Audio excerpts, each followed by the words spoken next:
Hey, yeah. So I thought I'd do a video about Act 1, which is how far in the game I am with each character so far.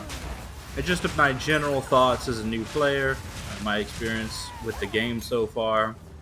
Um, so for the story itself, the story is dark and gritty. It reminds me of old Diablo. It's told through what happens in the game and snippets of dialogue from the characters back in the hub area. Everything feels dark, a little eldritch, hopeless, very old Diablo style. I quite like it. Another way that the story is told differently between characters is that different characters have different things to say, and in some cases, the actual townsfolk will say something different to the characters. For example, the warrior is part of this village that you're at initially, and so they have unique lines to say to the warrior. There were some terms I didn't understand immediately that might be from PoE1, Eternals, Ezomites, something important that happened 20 years ago. Some of this, like the Ezomites, I grew to understand relatively quickly. The Eternals seem to have been an oppressive class that they rebelled against some time ago. I don't know if that's the same thing that happened 20 years ago or not yet, but I definitely did. the terms that I didn't understand immediately were pretty limited. Some games just dump information on you. This game did not do that. It was very straightforward the way that the story was told. Um, the extra snippets of text were optional, but they were very good. They flavored the experience. They were immersive. Okay, so about the music. So I'm not a very artistic person, but I did want to mention the music. So the music was very enjoyable. In particular, the thing I would say about the music is the area things were fitting. They didn't, clash with any of the actual gameplay. My favorite thing about the themes so far is that oftentimes you're clearing an area and a theme is playing, and then once you get to the boss fight, a more ramped up version of that song plays. And so it sort of primes you to get hyped for the boss because it's a more intense version of the song that you've already been hearing in this area.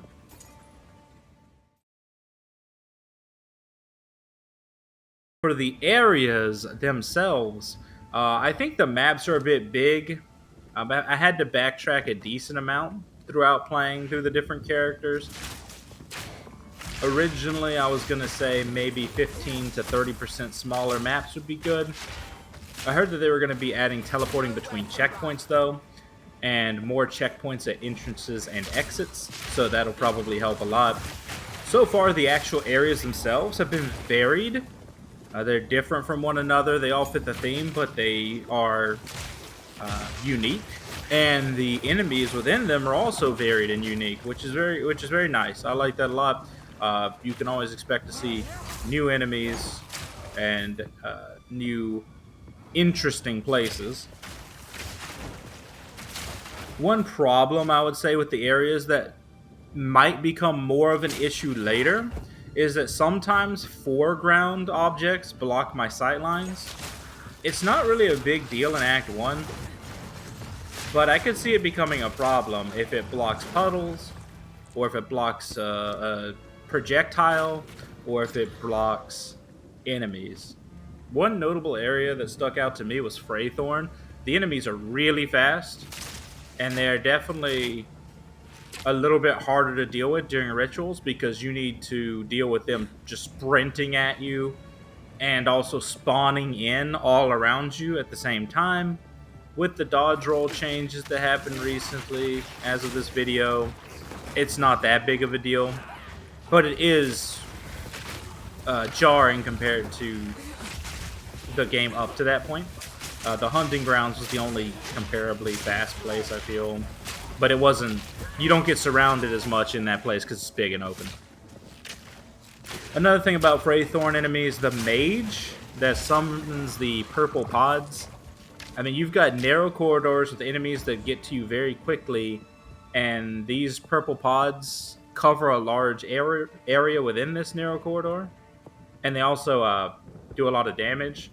And I also feel like the main problem here is that they summon multiple AoEs in a narrow corridor.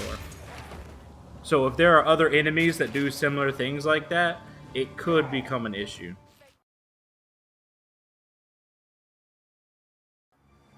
Okay, so I wanted to talk about the character differences that I found as well. So the first character that I played was a sorceress. I wanted to do fire. When I first started the game, my first character felt a little bit weak starting out. Um, Part of that was to having no gear, probably, and I didn't know how to get gear at the very beginning. Um, it took me a while to understand that it was okay to use the currency on gear, because when you're first getting it, you don't know how rare it is. But the way that the game works is that you use the orbs to essentially make gear that you pick up better, and that's where a lot of your gear will come from. The gold, I did not have that much, but once I got enough gold, checking vendors was also a major way to get better gear and to get more fodder for orbs. There's often things that are super cheap that have a slot in them at the vendor, and so you can, dismantle that to get pieces of the orb that allows you to add slots. I played Poison Ranger. The power kind of felt up and down on it, where sometimes I felt really strong, sometimes I felt really weak compared to some of the other characters. It felt like it was up and down. But Ranger felt very safe because they had extra move speed, and they also had escape skills, like the ice arrow thing that you get right at the start of the game. So I felt very safe with Ranger, even though the power felt kind of up and down.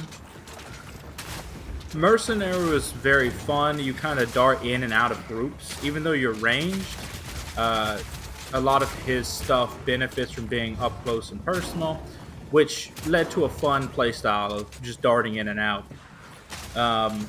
One of the main problems I would see with Mercenary so far is that there doesn't seem to be much to help reload speed.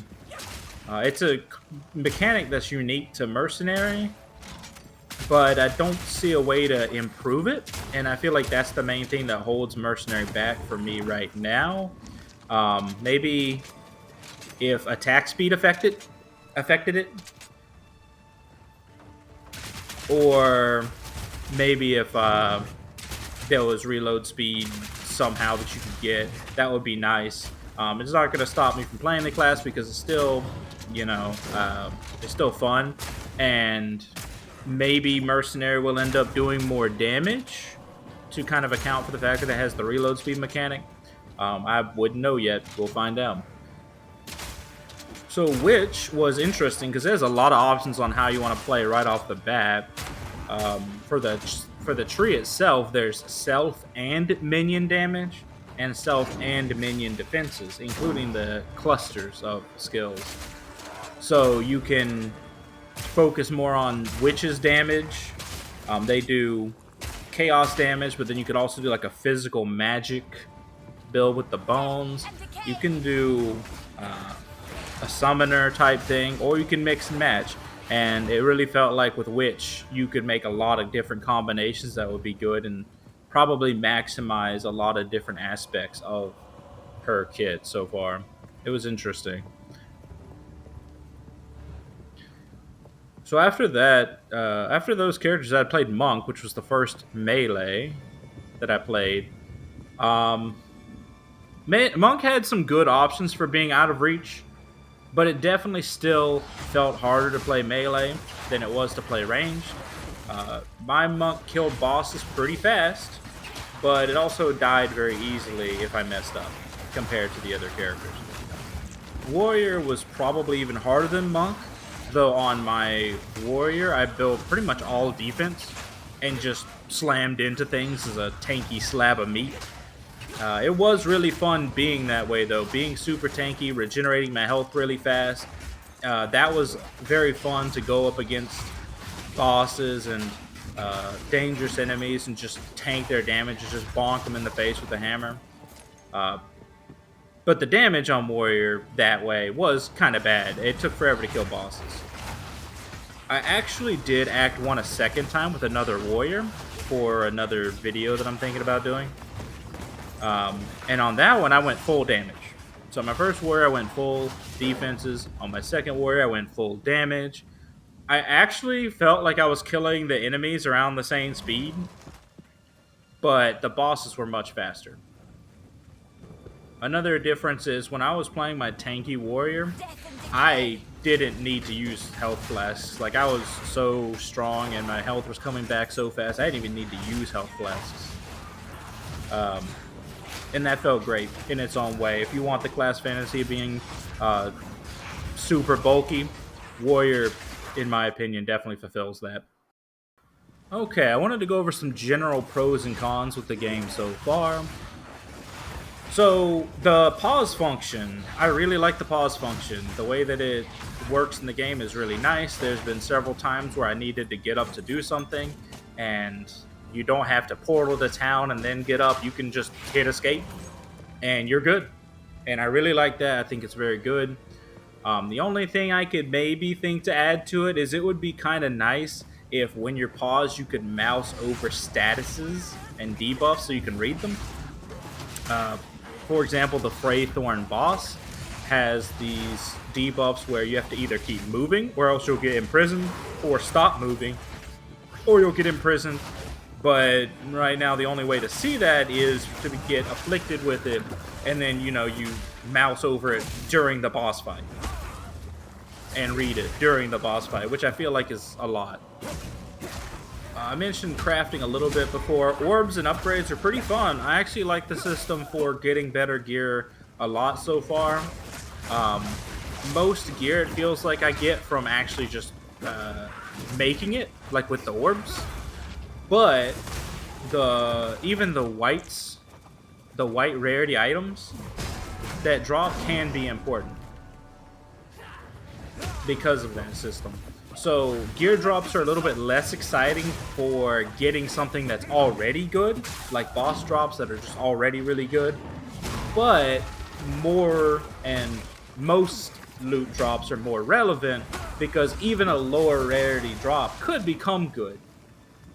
It's a nice system that sort of makes it so that you're always looking out for loot instead of only looking for a specific rarity or something. And I like that aspect a lot, actually. Going through the Act 1 on each character, I got 3 orange drops, since we're talking about drops. I got a hat off the Executioner. I got a quiver off the Crowbell. And I also got a crossbow from a stash in the hunting grounds, just like one of those interactable environment pieces. When I played through on Warrior second time, I also got an orange drop, but that was, again, for a video. It wasn't, I only played through the other characters once, and I got 3 orange drops in that time.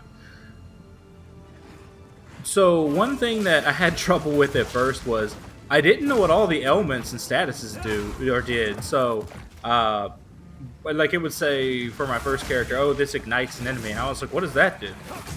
And for a while, I was just looking it up because I didn't realize that you could hit or hold the Alt key and then mouse over keywords.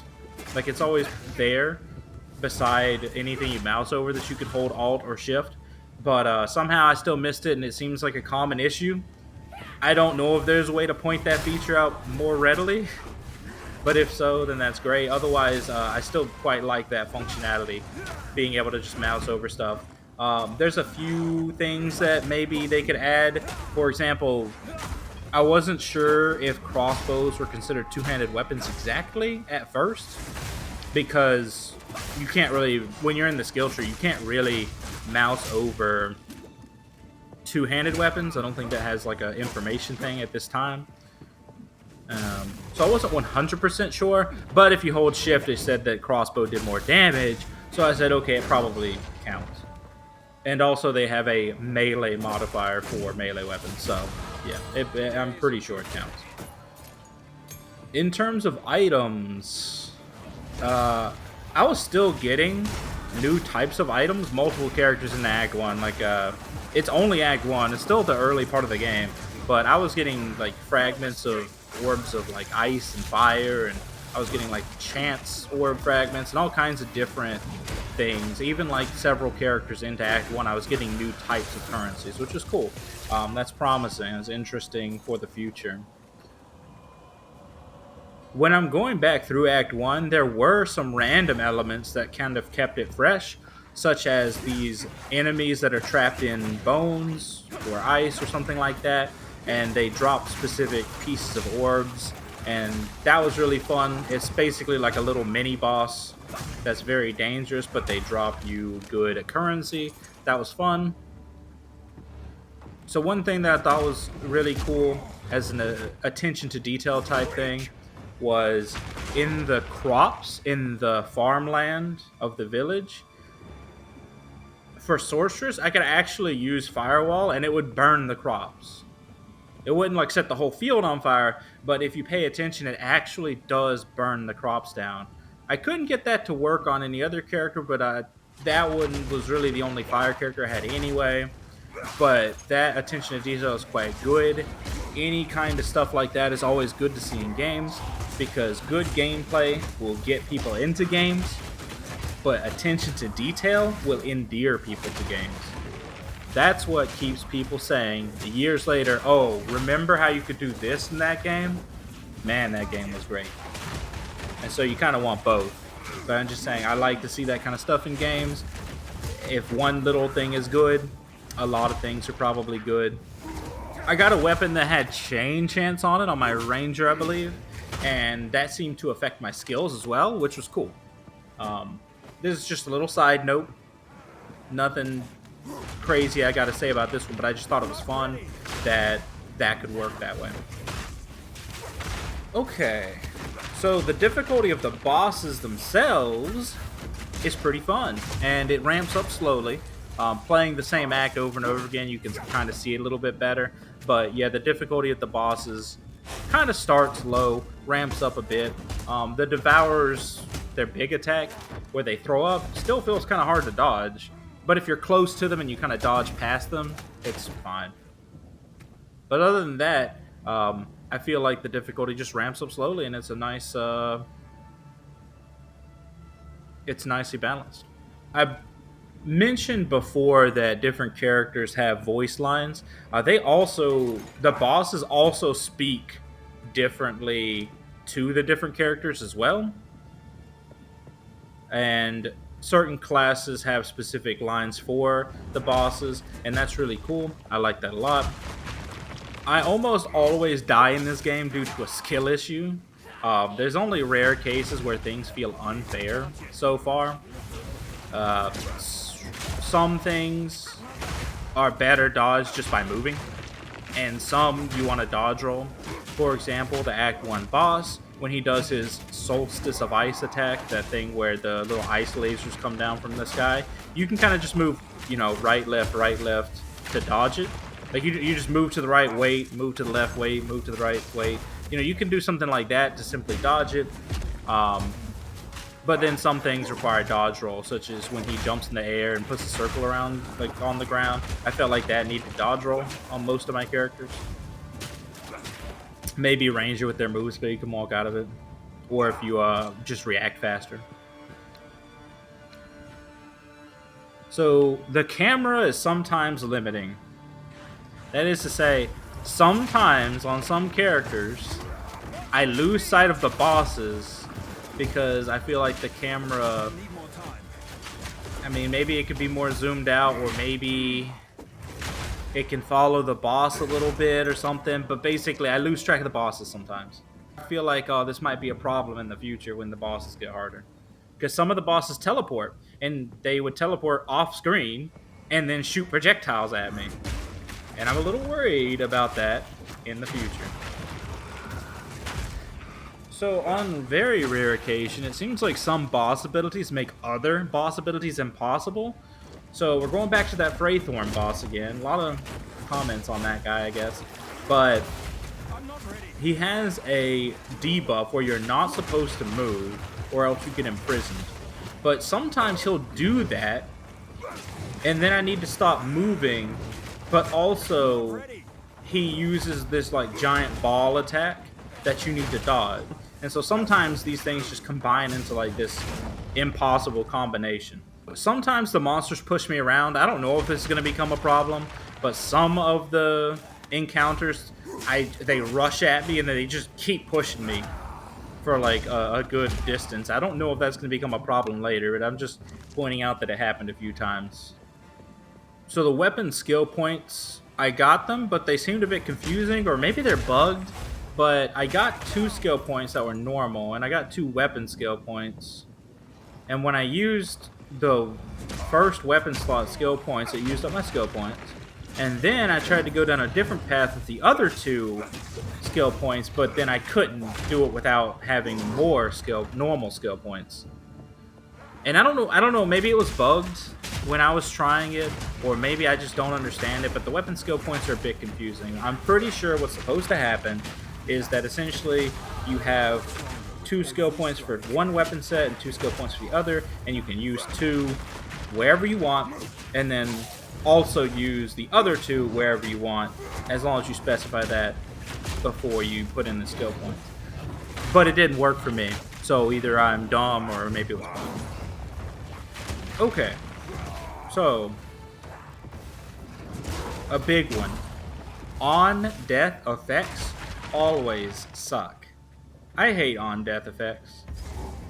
And I'm talking about in this game so far, the puddles that they leave behind is what I'm mostly talking about. They do a lot of damage, but even if the damage isn't a problem, they stall momentum.